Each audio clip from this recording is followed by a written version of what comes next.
Today we're going to have a topic that's near to my heart.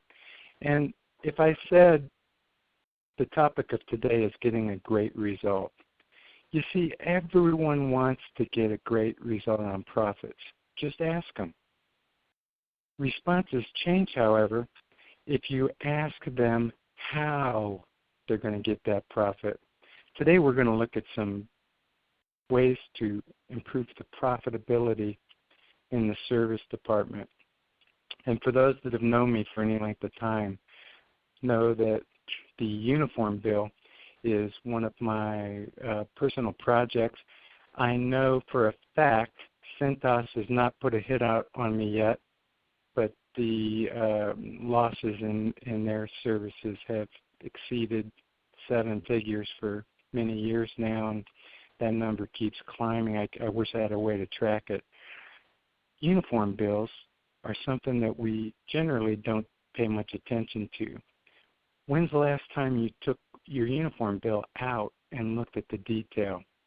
I've seen many uniform invoices over the years paying particular attention to how many non-uniform expenses are on them. The worst case I've ever found so far exceeded $70,000 annually. This dealership was renting floor mats and even had one floor mat that had a picture of a coffee cup with little steam coming off of it. And they paid extra for that one. They were renting mop handles, air fresheners in the restroom, mop heads, and even dust mop heads for the showroom so they could dust off the used cars. All of that was billed, by the way, to the service department. When you look at the breakdown of the floor mats and all of these different things, their list went on and on. They had walnut shell, cherry scented hand soap that was, I think, $60 a gallon. Any of these items can be bought at a wholesale club or big box retail store. However, the uniform bill gets hit by it because the provider comes in and says, hey, I got these things, try out these air fresheners in the restroom, no charge. And then all of a sudden, they're on your invoice. The free trial runs out, and then your uniform provider is literally taking you for a ride. I suggest everyone take a good look at the uniform invoices and challenge your way of thinking on these rented items. Should you own those floor mats? They don't stay really dirty. And if they are dirty, you've got a pressure washer and cleanup that would knock the dirt off of it in all of about 30 seconds. Own these things, don't rent them. The next thing I'd like to talk about is the medicine cabinets. Doug Thompson, one of our guys, this is directly his pet peeve, and he has these medical cabinet vendors. Yeah, it's convenient. They put a box on the wall. People walk in. They see that technicians, they want a throat lozenge, they get one. They want an aspirin, they get one. If there's a bandage need, they can get that done. These providers are so high-priced that it's scary, and they're putting in product and materials that aren't even needed, but they'll put them in there and they're high margin. So if you want to pay $50 for a small box of throat lozenges, the Sam's Club has 4 times the bag for $3. Do that, but believe me, I want to challenge everybody to look at these medicine cabinet providers and go out, pick up your own items. It doesn't cost that much. Put what you need in there and save the money to profitability of your department. Also want to talk about the last thing on shop supplies. And everybody has a way that they manage shop supplies.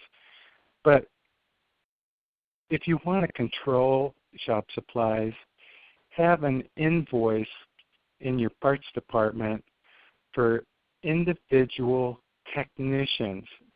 You have to track your shop supplies by individual techs to really reduce this amount. So your parts department would have technician come up, ask them for something, and it would go on their sheet. When you do that once a week, then the service manager or fixed ops director is given a copy of those items, and all you need to do is look those items over and say, my gosh, man, 12 cans of brake clean last week? What was going on with that? If they know that you're looking at the shop supplies, and it's not just shop supply and then they take it and roll with it without any controls, you're going to drop your shop supply expense by 20% generally.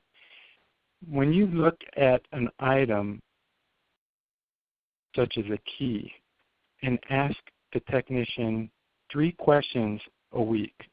So if you walk around the shop, it can be 3 different techs, 3 different items, just so they know that you're looking at them and you care.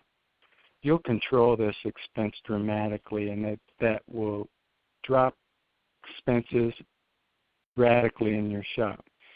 When you're looking at ways to control costs, you can literally lose your focus in your day-to-day.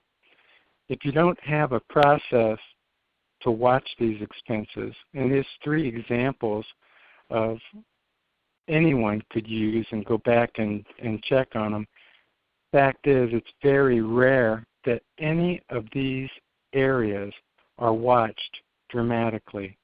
But if you can cut $50,000 off of a uniform vendor, do you know how much gross you have to turn, how much labor sales you have to turn to generate that kind of result? And then to have a few vendors take that money away without any effort or discretion, right from under your noses. Take that revenue right out of your pocket, put it into theirs. What else do we need to look at? Here's 3 examples. I could spend literally hours on cutting costs. 3 examples of ways we can do better. Take this information, bring it into your own shop, increase your bottom line results immediately without adding $1 in labor sales. Now we're coming up to the end of the year, and I want to give you one last tip. Take and write your vendors, your primary vendors, a letter and inform them you're wanting to start bidding for next year's primary vendor, and challenge them if they want to use the existing pricing as their quote. And you'll find that almost universally those vendors will be taken back by that letter. Many will reduce their fees without even another quote. Thanks for your time today. Have a wonderful afternoon, and we'll talk to you next week.